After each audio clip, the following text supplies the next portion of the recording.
दिनांक 13 मार्च 2026 या दिवशी सायंकाळच्या वेळी पोलीस स्टेशनला खबर दिली की सेक्टर 22 तुर्भे इथे असलेल्या एका अंडर कन्स्ट्रक्शन बिल्डिंगमध्ये पहिल्या मजल्यावरती एक छोटंसं घर होतं. त्या ठिकाणी एक महिला मार्जिना मंडल असं तिचं नाव, तिचा खून झालेला आहे आणि ती रक्ताच्या थारोळ्यामध्ये पडलेली आहे असा आम्हाला माहिती पोलीस स्टेशनला एपीएमसी पोलीस स्टेशनला प्राप्त झाली.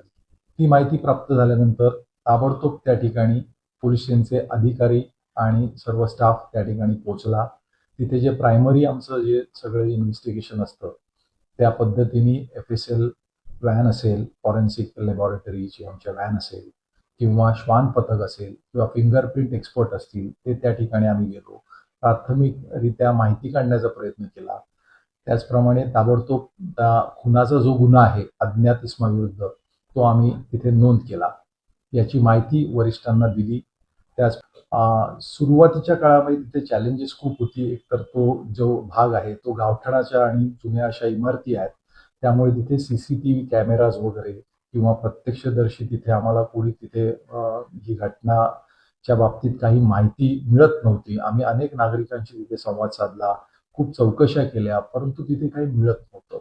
या महिलेला कोणी मारलं असावं, का मारलं असावं, याबाबत आम्ही खूप चौकशी तिथे सुरू केल्यानंतर मग वेगवेगळे आम्ही त्याचे अँगल्स होते, या महिलेचा खून कोण करू शकेल, ते आम्ही तपासणी करायला सुरुवात केली. त्या शेवटी टेक्निकल आमच्या तपासामध्ये आणि आमच्या संपूर्ण माहितीमध्ये त्याच्यामध्ये आम्ही काम करू लागलो. आमच्यासोबत म्हणजे एपीएमसी पोलीस स्टेशनच्या स्टाफच्या सोबत क्राईम ब्रांचचे युनिट 1 जे म्हणतात त्याचे PI भगत साहेब, सिनियर PI भगत साहेब, त्यांचा स्टाफ, त्यानंतर सेंट्रल युनिट जे आहे त्याचे जे सुनील शिंदे सिनियर PI, ते त्यांचा स्टाफ, असे आम्ही तिघेही मिळून आम्ही काम करू लागलो.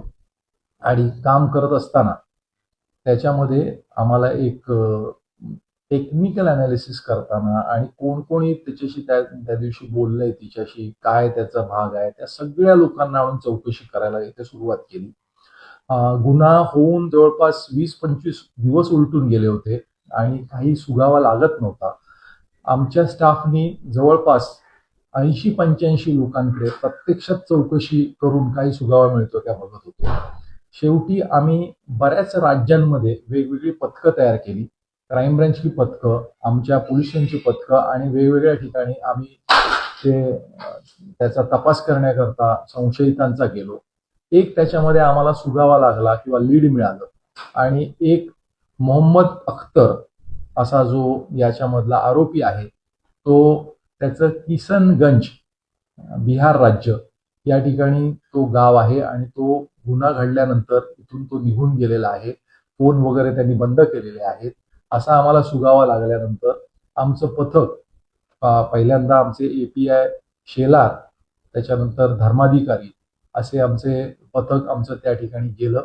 त्या ठिकाणी त्याच्या घराची तपासणी केली तर त्या ठिकाणी तो संशयितरित्या तिथून तो निघून गेला होता आणि त्याच्या घरापासून बांगलादेशची बॉर्डर 15 किलोमीटर आहे आणि एका बाजूला आणि नेपाळची बॉर्डर 15 किलोमीटर आहे.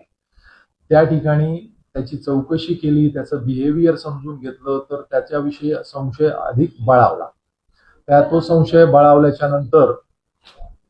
बळावल्याच्या नंतर तिला पुन्हा एकदा आमचे लोक आले आणि दुसरं पथक जे API माझ्या पोलीस स्टेशनचे API निलेश पाटील, त्यानंतर पोलीस आमचे कॉन्स्टेबल धर्माधिकारी, त्याचप्रमाणे क्राईम ब्रँचचे आमचे API बनकर व त्यांचे हवालदार सावरकर असे पुन्हा एकदा ते त्या आरोपीच्या मागावर गेले.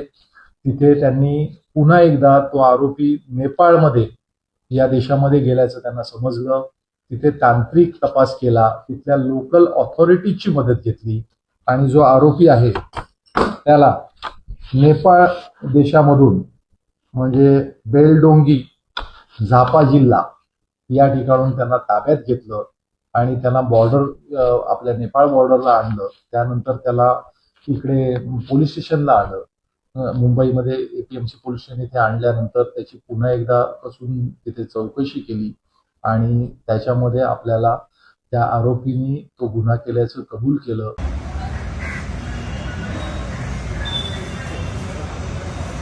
Okay sir, okay.